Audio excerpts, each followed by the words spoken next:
My name's Dayton, currently finishing high school, and I am a Lego builder. I got into Lego building at a very young age. My father was a builder growing up, and he gave me his, but my grandma managed to pick up a bulk lot from an op shop, and it was this massive box filled with all classic sets from the 80s, which I never managed to reconstruct, but that's how I got into Lego and never really put it down.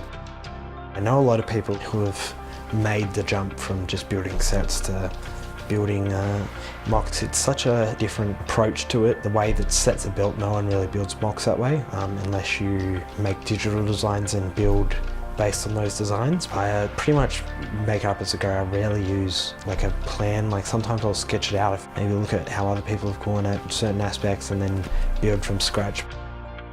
Look at what other people do constantly. If you want to do a theme like castle, look at all the thousands of castle MOCs out there, or spaceships or whatnot. There's always someone else who's done something close to that, and just try something out. If you see something cool, there'll be a lot of breakdowns of technique, so if you want to use something like that, try and repeat it. Just repetition, practice. The more you build, the better you'll get. So just keep going. Even if it's bad at first, you'll self-assess or get feedback from others, and you'll become much better. You can't get worse. That's all I say. If you ask anyone that's exhibited at a Lego convention, it's a good way to meet friends with similar interests. It's where I met people my age who are into Lego, and just talking about things that you don't really talk to anyone else the other weeks of your life, where you don't really converse with anyone who's into Lego or knows the ins and outs of it.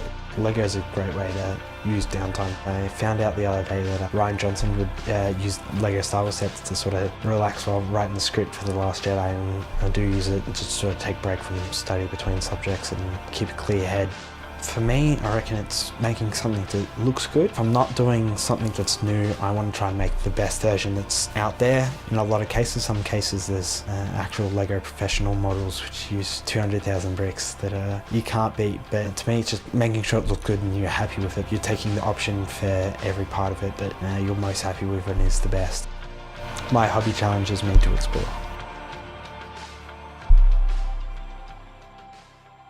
And so I bought one and raced it probably for 2 or 3 months. And I said to Maureen, I said, look, you should get one too, have a go.